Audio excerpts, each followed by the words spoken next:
Hi everyone. I figured I'd do something a little bit different this time around, so you get to see me. Sorry, but not sorry. So I'm going to be going over our course lecture today, and I want to make sure that you all have a notepad or something to jot down any questions, anything that stood out to you, anything you found interesting. Alrighties, because that will be something that you share on our discussion board post. Okay, so let's go ahead and dive right on in.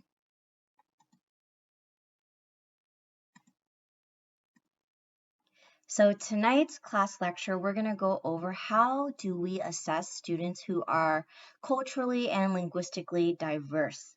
So these are students who come from a background that is unlike or unfamiliar to, say, the dominant mainstream culture.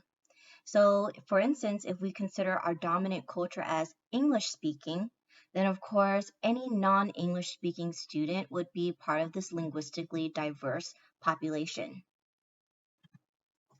All right, here we go. Oh, I just covered the definition for you all already. So, what does culturally and linguistically diverse mean? Again, it's anyone who comes from a background where a language other than English is spoken, or perhaps cultural values and even customs or norms are going to differ than mainstream culture. So, for instance, let's say the child's home is Pakistani American, so perhaps there's gender norms that are different than, say, mainstream dominant culture, or perhaps jeans aren't technically worn in this culture for girls, where girls are expected to wear, say, more of a skirt, a long skirt. So, you all know, these are our students who come from very diverse backgrounds. It can encompass socioeconomic status. It can encompass rituals or customs that are done. However, all these students, when they enter our schools, they're held to the same standards as, say, their English-speaking dominant culture peers. So I want you guys to think for a little bit. What does that mean? Say you're coming from a background that is non-dominant, right?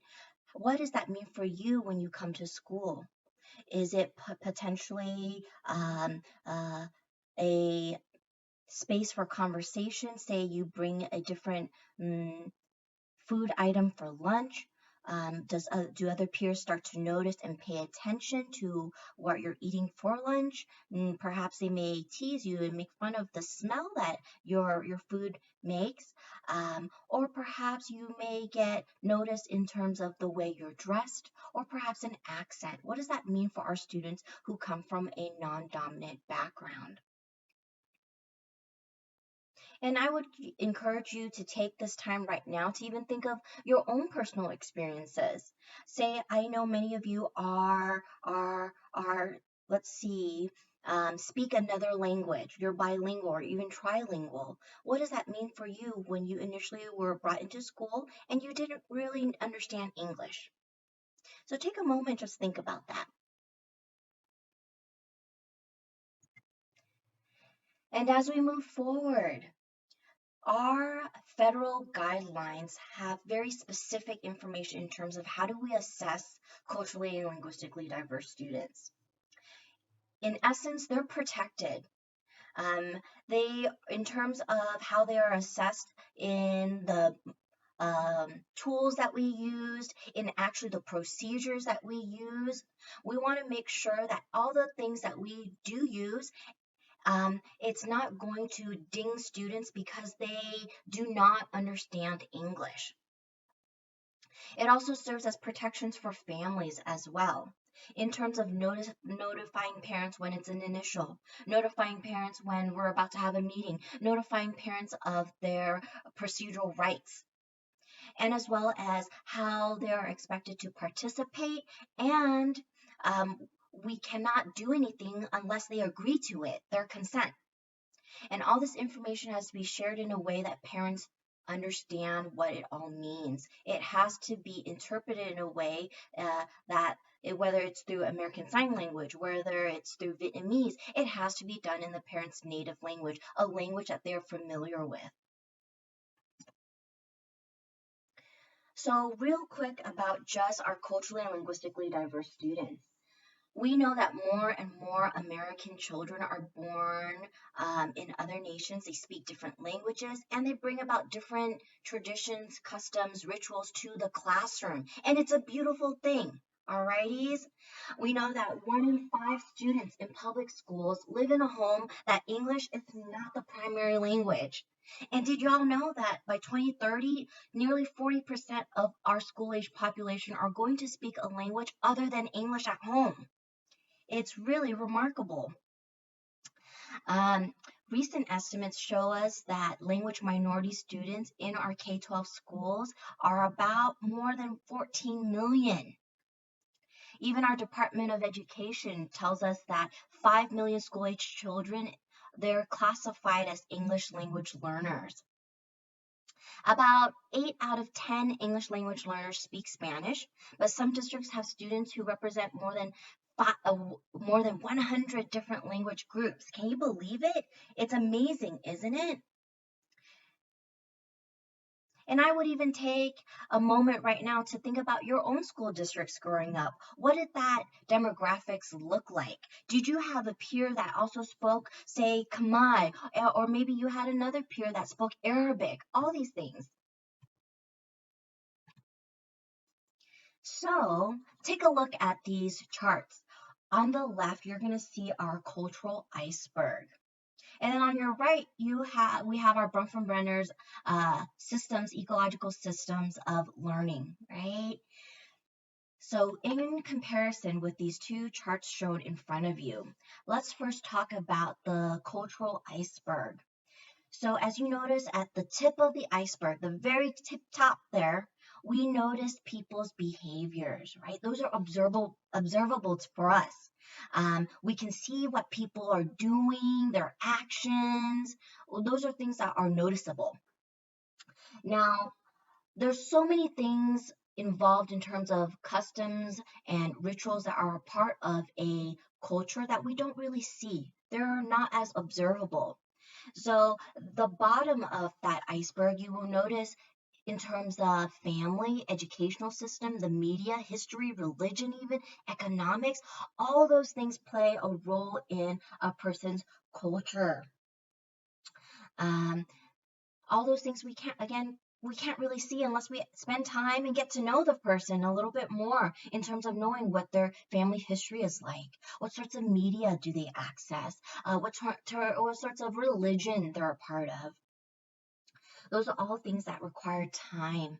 And for us as school psychologists, it means time that we spend establishing rapport with families, getting to know our families, getting to know where they come from, getting to know what are the push and pull factors that maybe led to their immigration to the United States. All these things are so important in terms of building that trust, building that sense of familiarities, building that sense of community with our families.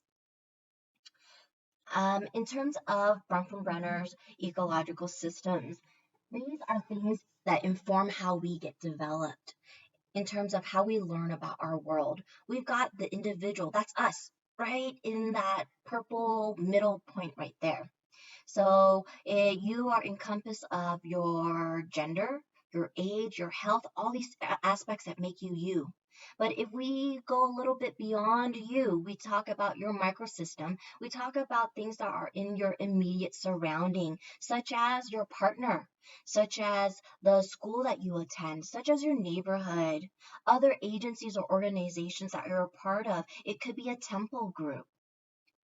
And then if we move beyond that, your exosystem, we're talking about things that go beyond, say, your household or things that you're directly affiliated with.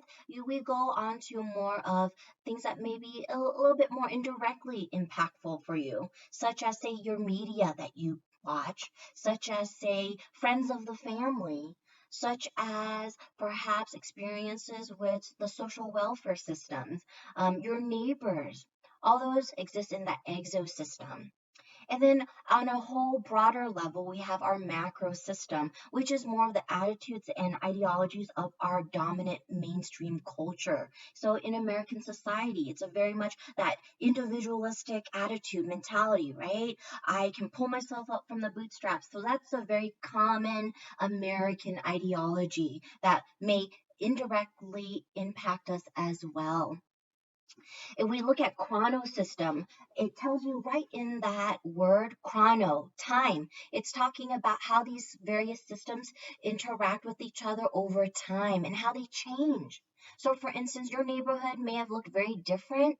Your neighborhood making up that microsystem looked very different, say, when you were, I don't know, 2 years old compared to, say, when you were 20-year old. So it changes through time. So those are some various elements of, say, the Bronfenbrenner ecological systems versus the cultural iceberg. So right now we're going to engage in an activity together. So I want you just to imagine for one moment you're a second grade student, your family just immigrated to Vietnam, all right? So those of you, imagine you're in second grade. All right, think of who you were when you were in second grade, if you can recall, and just say your family is making a big move. There's been some job opportunity that your family wants to pursue, so they all decided we're going to Vietnam. All right, are we all there?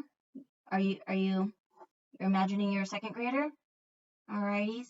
So now what I want you to do is we are going to do a little bit of role play. So do not be anxious because I'm going to do this role play with you and you're going to be like, oh my God, what's going on? Again, just imagine you're a second grade student. You just came to Vietnam and you started school and your teacher is about to show you this video. I'm your teacher. Here we go.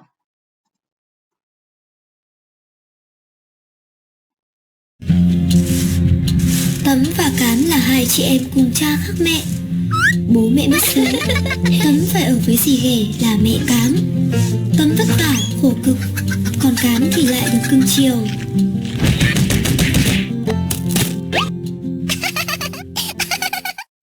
Một hôm, bà mẹ bảo hai chị em Tấm và Cám ra đồng bắt cá.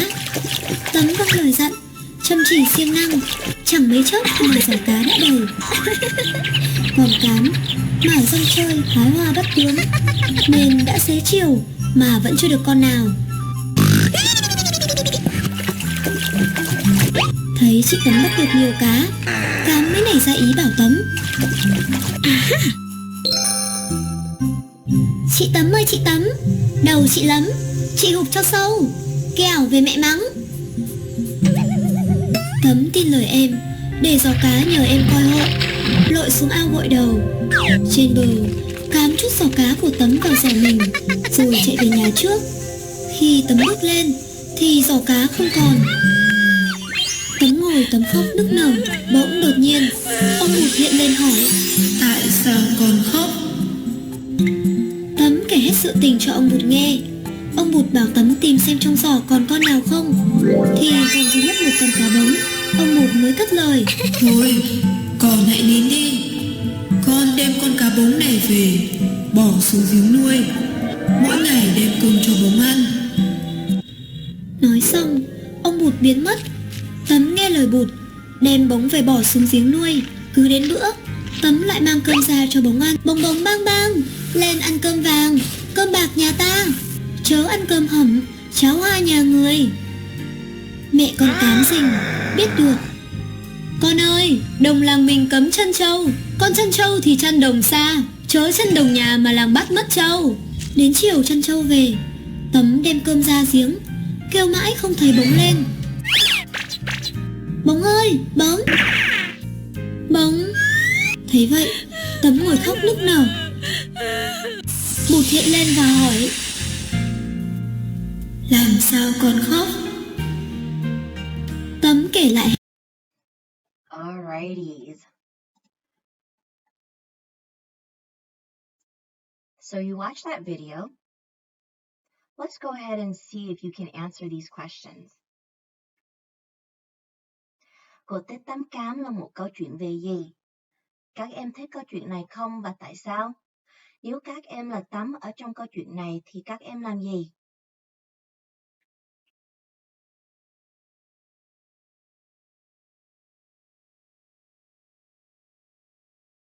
So of course, many of you are probably sitting here like, I don't get this. I don't understand this. What is she asking me to do? So you have just experienced what a lot of our second language learners experience, some of our English language learners experience. Essentially, the first question is asking you, what is that story about? The second question is, did you all like that story?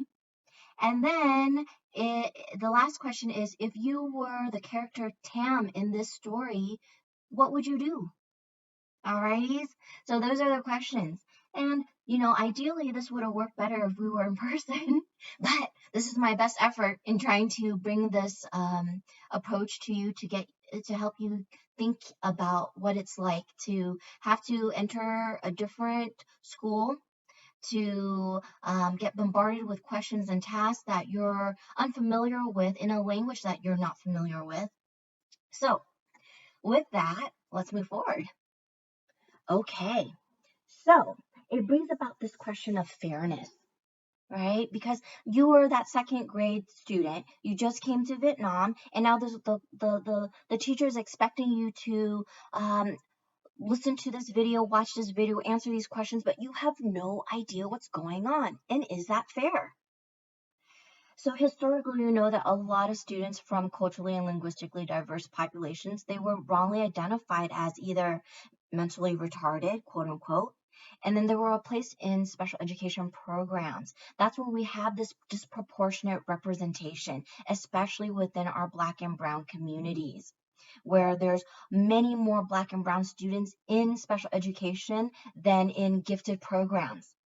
So that brings it to that point of underrepresentation in gifted programs because solely of their language, the language barrier. These students are unrecognized for their giftedness.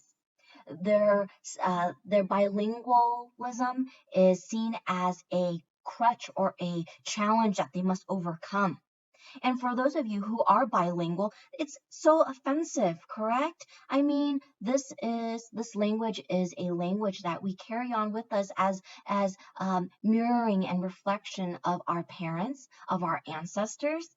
And for us to be able to be bilingual, to translate and interpret for our families, it's for a lot of us, it's a gift and a blessing.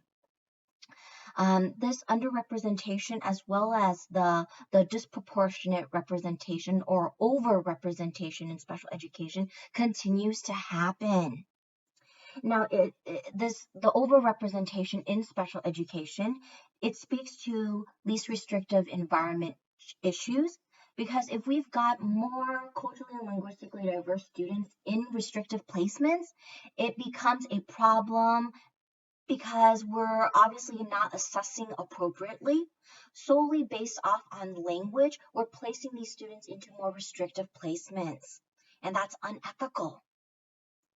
So for instance, think back to your second grade experience in Vietnam. Can you imagine if I expected you to do this for an entire semester or year, and because you didn't know what's going on, you were really confused and overwhelmed, we decided to put you into a special education program? That would not be appropriate, would it? At the same time, we recognize that language minority students, they have needs, of course, absolutely, that are different than mainstream American students. But these needs are often linguistic needs only. It means more opportunities, more time to immerse themselves in the language, to become familiar with the language. So it speaks to us attending to an English language learner's language development. So we need to understand, we're going to go over in just a bit, the difference between CALPS and BICS. And again, I'll cover it in just a wee bit, and I'll go over what that acronym actually means. We know that placing a student in special education programs, if they don't need it, can really hinder their success because it's an inappropriate placement, guys. It's as if you were to put a typical developing student into a special day class program. It would be completely inappropriate. The student may fall behind in areas of academics. And then further, if the special needs teacher is not properly trained in working with an English language learner, there's going to be very little benefit for the student. We're actually going to be doing much more harm to the student. So keep in mind, yes, intelligence tests are an important part of what we do. But we have to be aware of the following. We're not bound by the exclusive use of IQ tests, guys. Look at all the other things that we do as part of a comprehensive assessment. Test is only one element. It's only the T in riot. There's the RIO part of the assessment process too. We also need to be aware that our jobs, we can ensure that test policies and procedures are valid, reliable, and fair through our understanding of the 8 culturally sensitive assumptions, which we're going to go over in just a bit as well. We want to make sure the assessment that we do is focused on the person. It's not the test. I've seen reports where the child gets given every type of assessment tool under the sun. And it no longer becomes about how do we help this child or how do we get to know this child more and support them, but it becomes just solely about we're going to give as many tests as possible. That becomes a problem because we become so enveloped in the scores, the IQ scores, that we forget the person. We want to, our goal is to be better than the test that we use because our job is about interpreting, analyzing these scores. What does it mean? It requires us to be knowledgeable and skillful and also have an element of cultural competence in order to make our reports or our assessments much more complete. Remember, reports and the assessment process helps us to understand the child. And that information that we gather will help us develop recommendations, interventions, and potential goals so this child continues to make progress in their learning. In terms of English language learners, so again, recognize that English language learners don't have the same needs as students with special needs. Yes, they have different needs than, say, mainstream students, but they are not the same needs as, say, a student with a disability. English language learners, guys, do not have a disability, alrighties? So it's important for us and everyone who's involved in the assessment process, whether it be our speech and language pathologists, whether it be our, say, special education teacher who may be conducting the academic achievement test, we need to all be aware of language differences. We also need to recognize that students with a disability, their disability stems from either a psychological, medical, or mental need or challenge. And that's why they need special education related services to support them in their learning. Students who are English language learners, they need the help of teachers trained to meet their needs, which is solely communicating in the English language and also adapting and understanding American culture. Again, English language learners do not have a disability, y'all. So, in terms of the L1, L1 means your first language, home language that you've been exposed to, right? L2, it's your second language, the second language that you have been exposed to. Some considerations in terms of when working with culturally and linguistically diverse students. So right off the bat is we have to consider whether a tool or a measure that we use is generalizable. That's all that means, guys, is are we confident that this tool can be applied and it's efficient, it's useful to cultures that are not part of the dominant culture. Alrighty, so we're talking about, is this tool effective, say, with a multicultural population? And this all ties in with whether multicultural communities or students were a part of the tool's norms, or they were a part of the tool's original design, which you can actually look up in a tool's manual. So for instance, if you were ever curious about, say, the Woodcock-Johnson cognitive, you can look at its norms. That will tell you who was a part of this process of validating this tool. It'll give you all the demographics, everything. It also helps inform our interventions. If we're talking about intervention generalizability, when we're talking about, let's say, a reading intervention even, in the details of this intervention, did it specify that this intervention can be useful for English language learners or students who just came from war zone areas, etc.? Is it generalizable to this population, or is it useful to this population? When we're talking about construct validity, we're talking about whether this thing measures what it's supposed to measure. So, for instance, if a tool calls itself a cognitive measure, you betcha there must be some element of problem solving in it. Alrighties?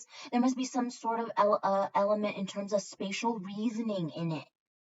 Because if it calls itself a cognitive measure, but all the questions it poses are related to only self-help independent skills, then of course that's very low on the construct validity. With cultural validity, this is where we look at a tool and see if it has both quantitative and qualitative approaches. Qualitative meaning much more of, interview-based data. Quantitative is our numbers, our scores. So for those assessment reports as recommended by Haas and Carrier, you will notice that their report writing is high in what we call cultural validity because it's got a narrative approach as well as the scores approach. In terms of external validity, this is where we're talking about whether one treatment or intervention, it has the same properties or elements, or it assesses the very same intended constructs. Okay, so I gave you an example. So let's talk about, say, an intervention that says it's going to reduce anger. At the end of this intervention, when you do your progress monitoring, if this measure really reduces anger, then your outcome is that it does reduce anger in the student. Does that make sense? In another example, let's say you've got an intervention that increases coping skills. All right, so that means you implement this intervention, and at the end, the outcome must be that the child engages in an increase of coping skills for anxiety or depression or whatever it is, right? The outcome. We're talking about outcome. That's what we mean when we're talking about external validity. If this measure says it's going to do something, then the outcome has to align with what it is purporting that it does.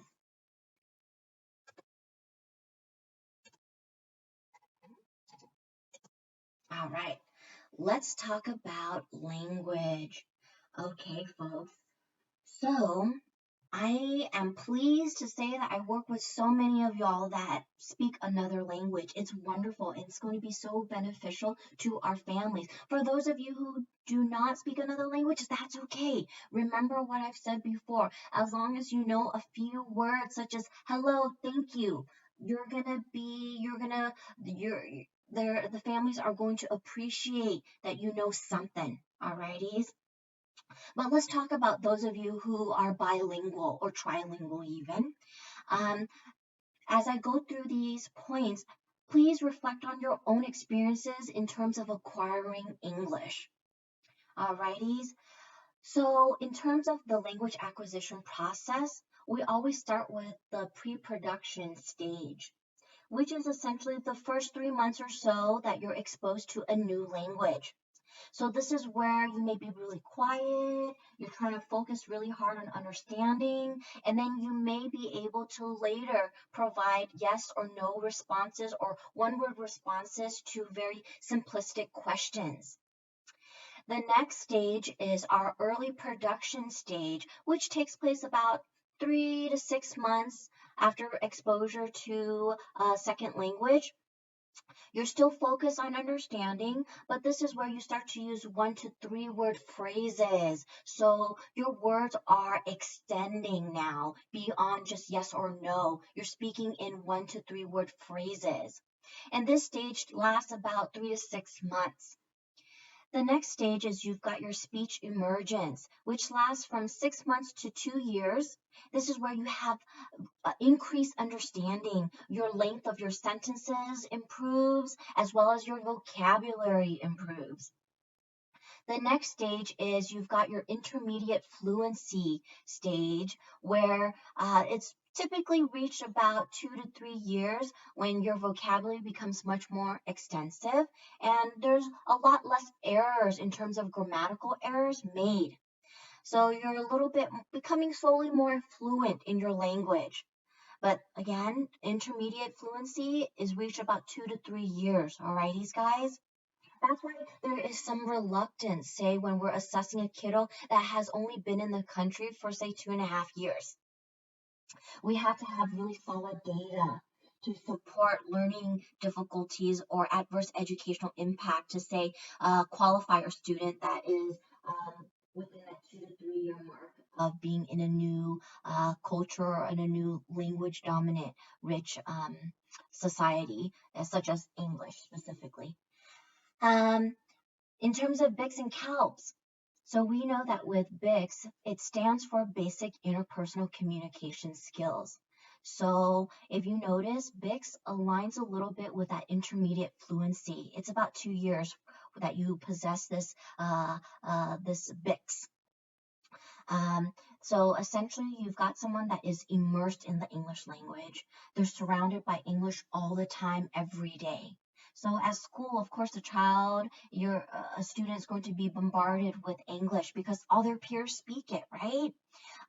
So these are students where in that 2 year mark, when you observe them in that social setting, you're going to see that they make a lot of face-to-face social interactions with peers, but they don't really have that language that's needed for learning academic content. So when, let's say they are given a reading assignment, it's a reading comprehension assignment, and they're asked to list out the reasons why a character did what they did, for instance, why is a very higher level abstract thinking question. So students who are still in their BICS process, they're going to have a hard time responding to, say, a question like that because it is very much a cognitive academic language that they have not yet entered. So it moves us into that CALPS, which stands for Cognitive Academic Language Proficiency Skills, which takes 5 to 7 years to develop, y'all. 5 to 7 years. Can you imagine? So this is where you will see that student who used to struggle with, say, those why questions. This is where you're going to see them be able to better respond to the why questions. You're going to see that they have enough vocabulary, they have enough fluency to read the question, understand what it's asking of them, and then provide a response in an organized, articulate manner. We know that this is their ability to use language that's conceptually demanding, and it's a little bit more cognitively complex. It's a lot of thinking. This is where they're going to use their skills to retell events, talk about any personal experiences, describe their activities that they do on the weekends or at home. Perhaps they will give their opinions or even points of disagreement or agreement. But essentially, they are using different forms of language to be able to respond to academic tasks or responsibilities. So in terms of the assessment process, we've got our pre-referral process. Some things to think about during this pre-referral.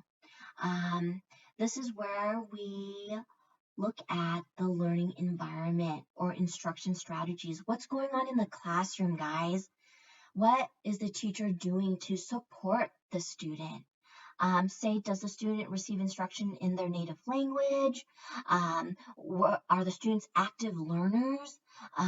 Were there points of the, say, lecture or the course content that represented their language and their cultures? Were students exposed to good English language models? You also want to consider the student's background and their history. Consider their educational experiences, opportunities, or lack of opportunities even. Consider their own performance as of now. What can they do right now? So those present levels of performance, the plops, as well as family and cultural factors. In terms of the interpreters, um, please know that there's a difference between a translator and an interpreter. A translator conveys information in that written form. So this is where you may ask some, wait a second, did I say that right? Oh darn, I don't want to re-record this whole thing. Okay guys, let me go backtrack, okay? So the difference between translator and interpreter. Translators are folks who provide translation in a written form. So this is where perhaps you have a document, right? You give it to somebody, they translate this document for you. That is what a translator does.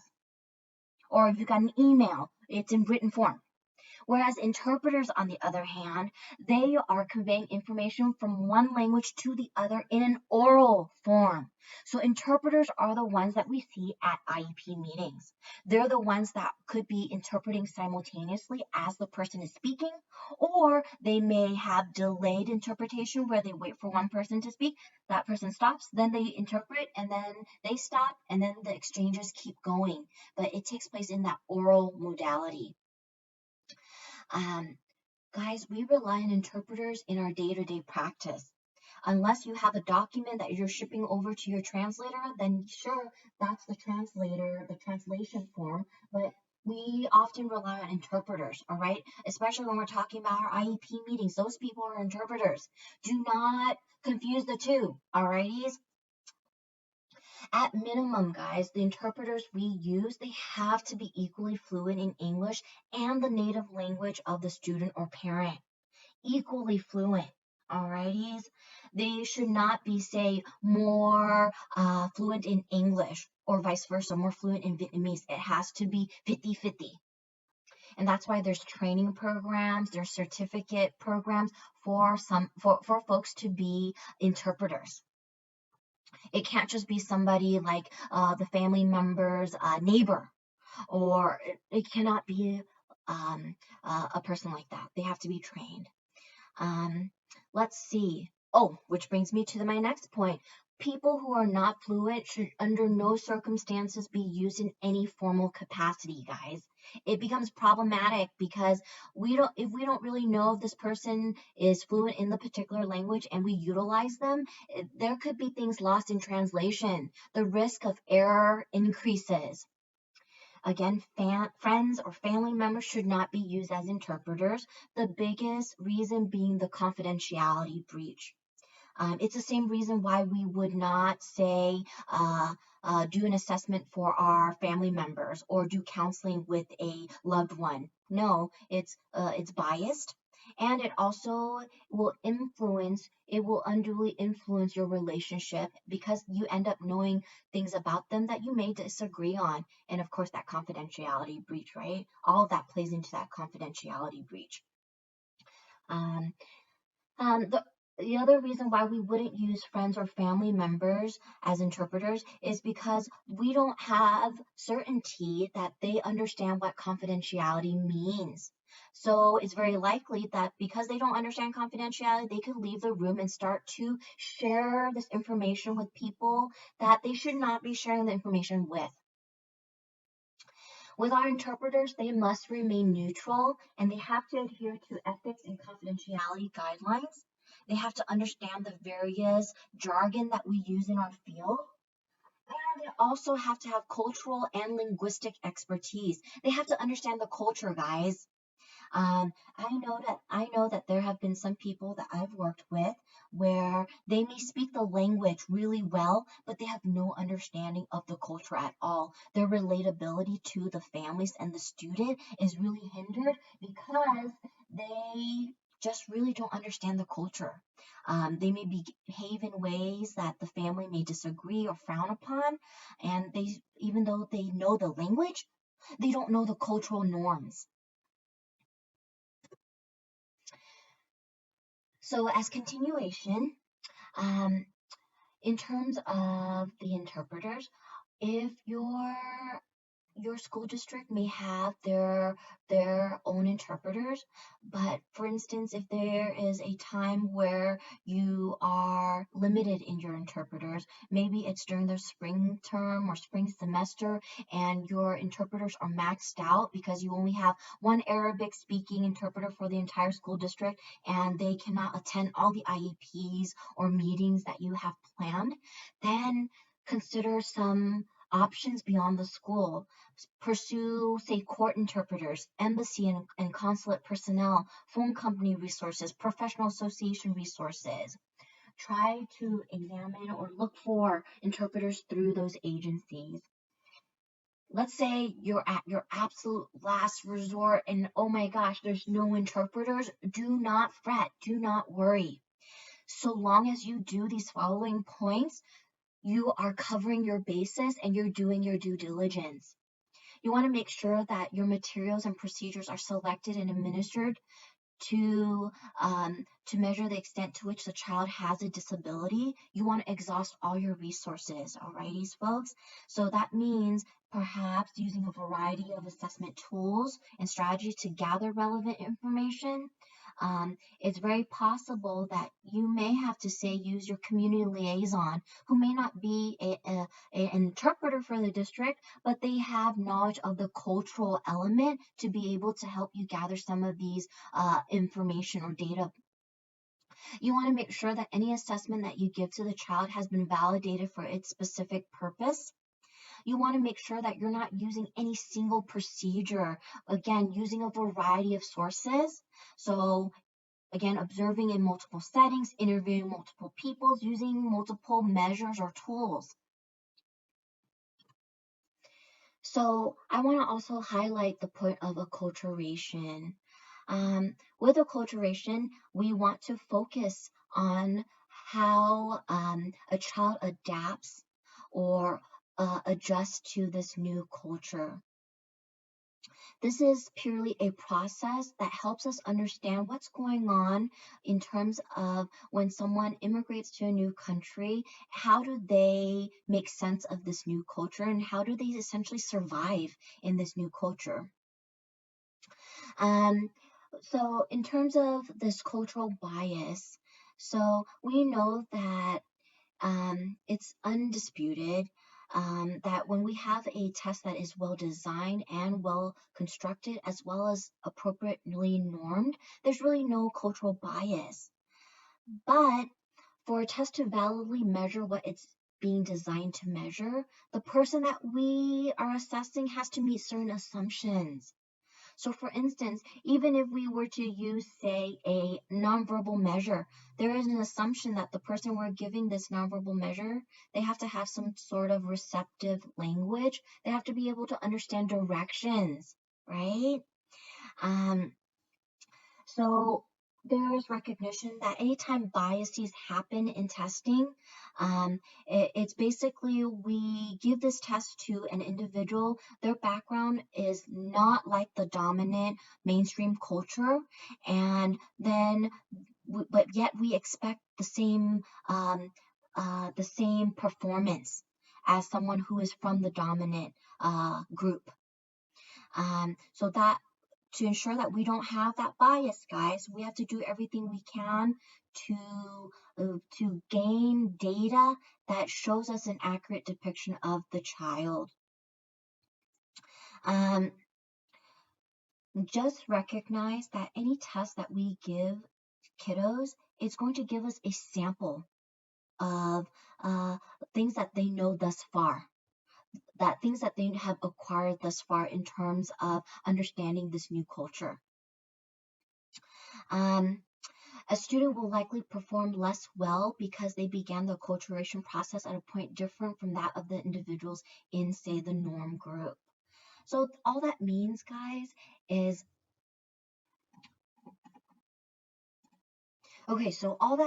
essentially that the student, they're not going to be performing like your dominant group because they started this process much later. They started this acculturation process much later. Can't expect them to know everything that's related to the dominant culture if they just barely are getting exposed to this new culture. So I want to share with you guys this model of acculturation. We've got Beery's model of acculturation. Oh, I just figured out how to do the pointer. Oh, yes. Okay, great. Alrighty, folks. So if you take a look at this chart with me, you're going to notice that there's 4 different groups. If you notice down here, the question that you're thinking about is related to culture, one's home culture. So down here, home culture, alrighty, folks? Home culture. So does this person consider it a value to maintain their home culture? No or yes. Whereas up here, this is the larger society, dominant culture. So dominant culture. Does this individual or student see it as valuable to be a part of the larger society? No or yes.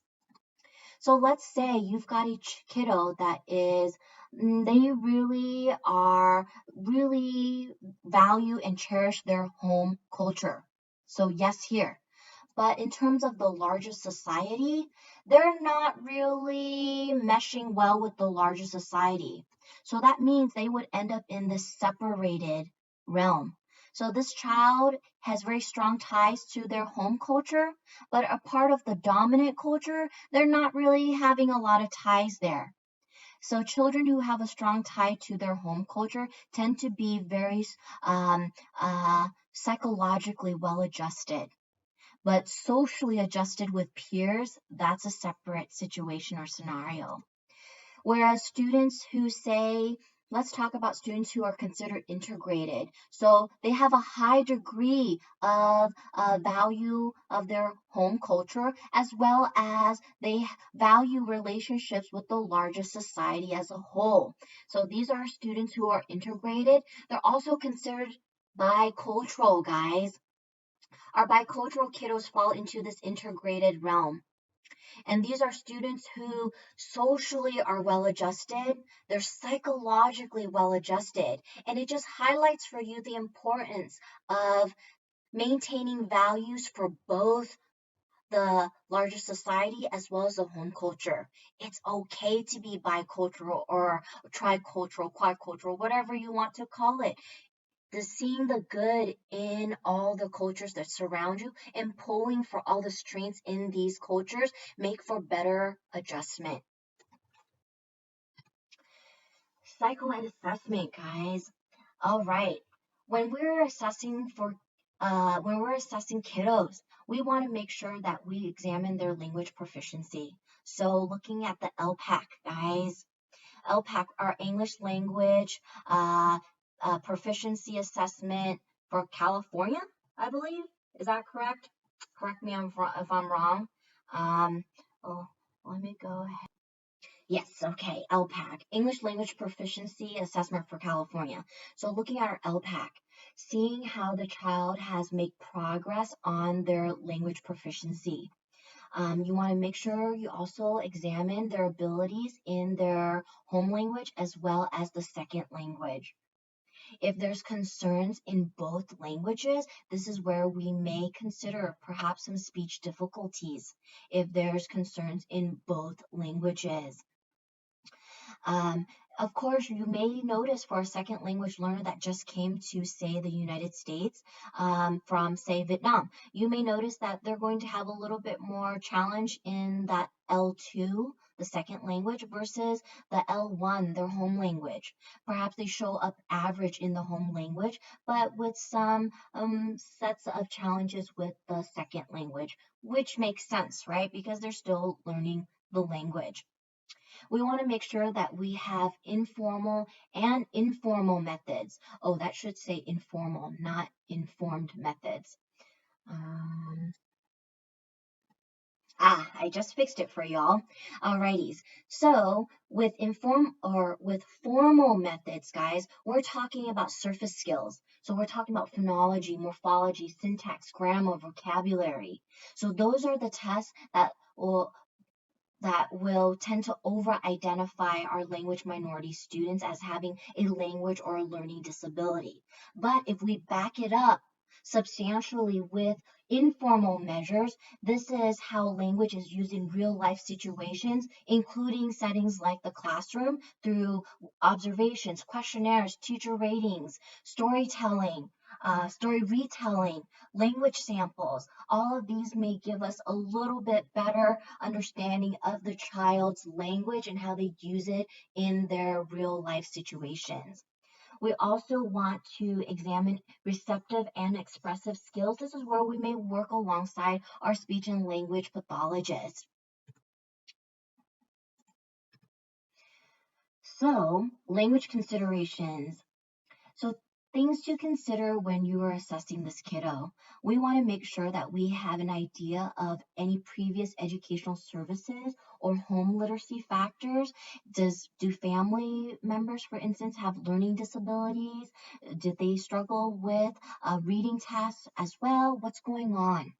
We want to make sure that we compare this child, their language abilities, with other second language learners. If they're making progress just like other second language learners, then we can say that they're about in that average range. Whereas if the child is significantly struggling compared to other same age second language learners, this is where it might cause us to be a little bit more alarmed. We want to make sure that we have consistent data across formal and informal language measures. We want to make sure that the student is progressing along that language acquisition process. So we want to make sure that they're making good progress in that pre-production stage, the early production stage, the speech emergence, and that intermediate fluency. So right here, I have a video for you, Moises. I'm actually going to post this as a discussion board post. Alrighty, so don't worry about it for now. With cognitive assessments, y'all, let's talk about the goal of cognitive assessment. One, we know that it's not to just get a score and then just put it into some type of formula, alrighties? We want to make sure that if we need to, then we will modify our administration procedures. We want to make sure that we carefully select our assessment tools. We want to make sure we use interpreters as needed. We want to make sure that our findings illustrate a pattern that's consistent with everything else that we know about the student.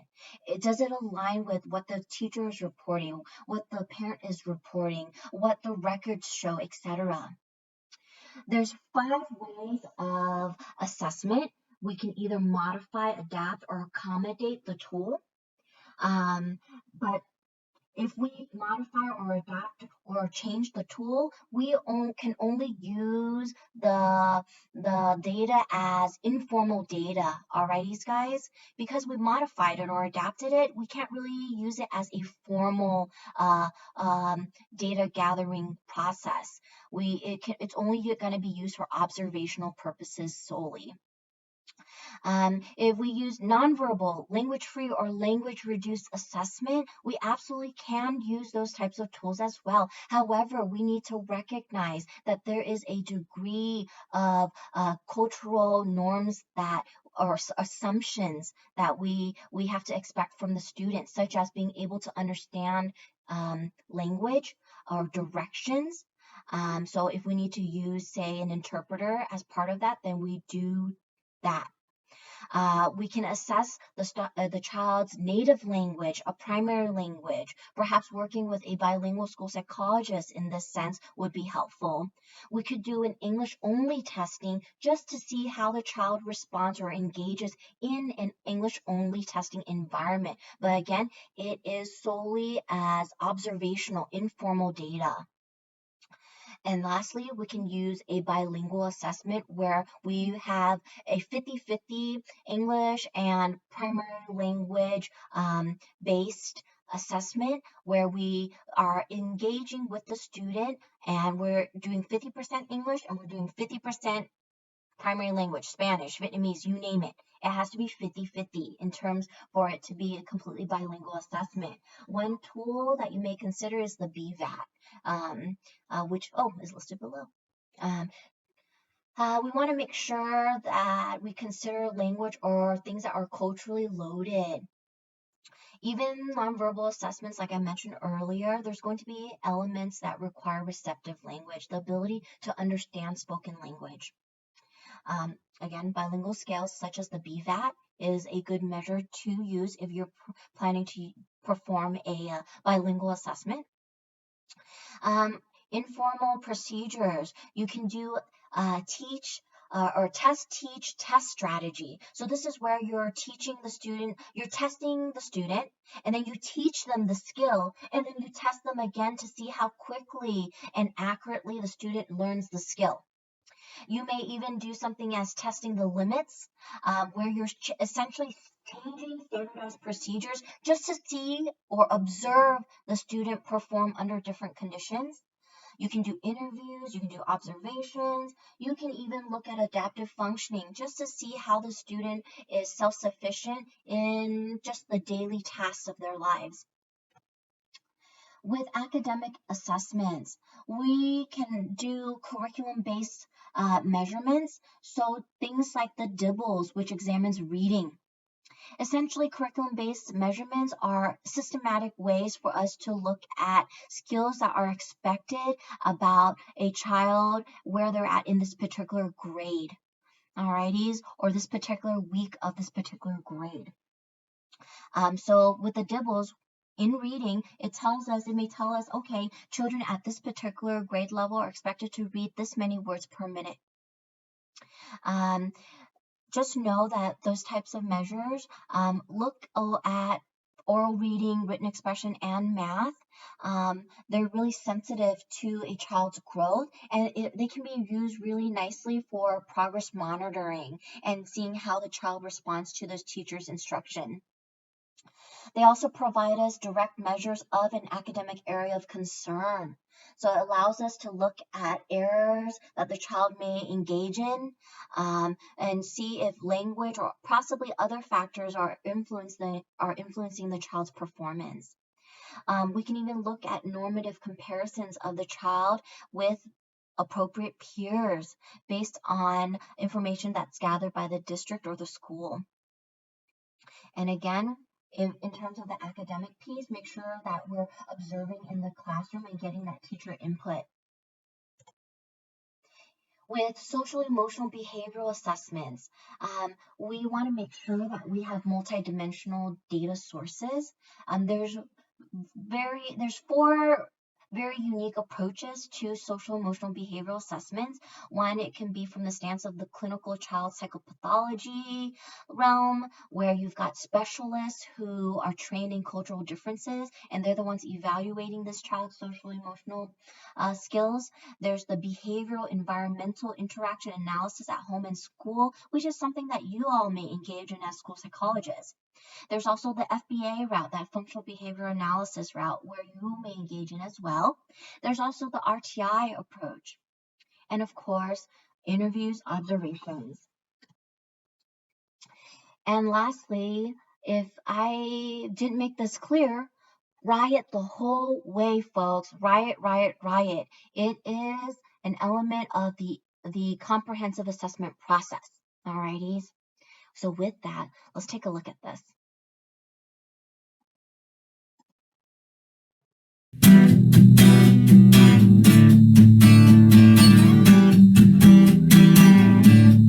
No, watch me whisk, watch me say, your child's cog is looking okay.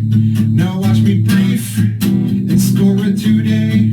After parents fill out the survey, now do some CBAs, do some CBAs, do some CBAs, do some CBAs, and then an FBA, and then an FBA, and then an FBA, and then an FBA, do the KTA, do the KTA, do the KTA, do the KTA, now do the counters 3, can you do it on me? I'm really fidgety, have trouble focusing, now watch me whisk, no watch me say, your child's cog is looking okay, now watch me RTII, with some new thing Pearson wants you to bye-bye, now watch me sit in meetings, and show my bell curve visual before proceeding, now watch some kids get ahead, I track their data using AimsWeb. Happy School Psych Awareness Week, Part 4. Excellent. All right. Okay, with that, guys, go ahead and we're going to move you all over to that discussion board.